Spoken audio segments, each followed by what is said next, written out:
Première année, addition et soustraction avec les entiers. Tout d'abord, vous devez savoir ce que sont des entiers. Alors, des entiers, c'est quoi? Eh bien, ce sont des nombres négatifs. Mais attention, dans l'ensemble, on reprend également les nombres naturels, les nombres grâce à qui vous savez compter. Du coup, ici, je vais mettre des 3 petits points parce que c'est un ensemble qui est infini. En partant, par exemple, de -3, -2, -1, 0, 1, 2, 3, etc. Ensuite, dans ce chapitre, nous avons vu ce qu'était une valeur absolue. Une valeur absolue, ça c'est notre entre deux barres. Ici, si je vous demande la valeur absolue de -3, eh bien c'est 3. En fait, c'est la valeur sans son signe. Plus 5, sa valeur absolue, c'est 5. Ensuite, nous avons vu également ce qu'étaient des nombres opposés. Des nombres opposés, ce sont des nombres qui ont la même valeur absolue, mais de signe contraire. Autrement dit, si j'ai plus 3, l'opposé de plus 3, eh bien ce sera donc -3. L'opposé de -4, eh bien ce sera plus 4 ou juste 4. Le fait de noter plus 4 ou 4 tout court, c'est la même chose. Petite remarque, quand on va additionner deux nombres opposés, donc -4 plus 4, eh bien on constate qu'on obtient 0. Idem ici, si je fais plus 3 plus -3, eh bien en fait j'obtiens 0 également. Passons ensuite à la comparaison de deux nombres entiers. Si les deux nombres sont de signe positif, eh bien c'est assez facile. Qui est le plus grand entre plus 4 et plus 9? Eh bien c'est plus 9. Ici, quand j'ai deux nombres négatifs, attention, il faut penser dans l'autre sens. Qui va être le plus grand? Eh bien entre -3 degrés et -2 degrés, eh bien moi je préfère qu'il fasse -2 degrés. Donc c'est -2 degrés qui est le plus grand. Ici, entre -3 et 5, ici c'est très clair. Pourquoi? Parce que là j'ai un nombre négatif et là un nombre positif, donc je sais dire qui est le plus grand, c'est 5. Ensuite, nous avons vu la somme de deux entiers. Deux règles, soit on a deux entiers de même signe, soit on a deux entiers de signes différents.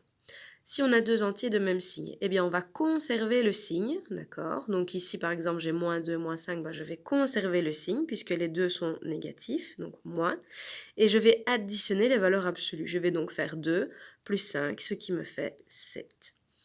Ensuite, si j'ai donc deux entiers de signes différents, eh bien là je vais donner à la somme le signe du terme ayant la plus grande valeur absolue. Donc celui qui a la plus grande valeur absolue, eh bien c'est le 5, donc déjà ce sera positif.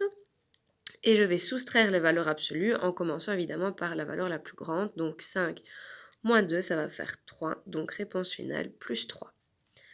Ensuite, nous avons vu la règle des signes successifs, c'est-à-dire que deux signes qui sont l'un à côté de l'autre, donc ici plus, eh bien en fait ça va donner un plus. Donc réponse finale plus 3. Ici, j'ai encore une fois deux signes qui sont identiques, moins, ça fait plus, donc réponse plus 5. Ici, j'ai deux signes contraires. Quand on a deux signes contraires, c'est négatif, donc -2. Idem ici, deux signes contraires, négatif, -4. Donc en gros, dès qu'on a deux signes identiques l'un à côté de l'autre, j'assiste, la réponse sera positive. Quand on a deux signes différents l'un à côté de l'autre, la réponse sera négative. Ensuite, nous avons vu les propriétés de l'addition. 4 propriétés: symétrisable, commutativité, associativité, admet 0 comme élément neutre. Je vous ai mis 4 exemples. Symétrisable, ça veut dire quoi? Eh bien, ça veut dire que lorsqu'on additionne deux nombres qui sont opposés, on se souvient, on l'a vu ici, deux nombres opposés, eh bien, on constate qu'on obtient 0.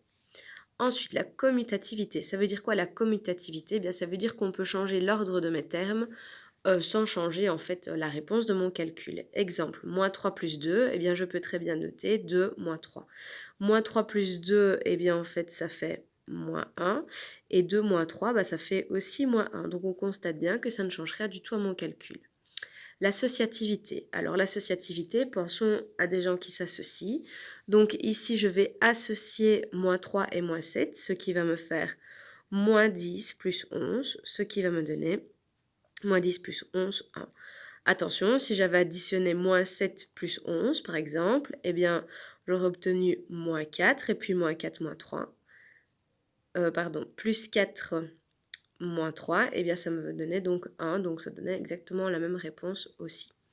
Après, admet 0 comme élément neutre, et bien ici 7 plus 0, et bien ça ne change rien du tout à mon calcul, ça reste donc 7.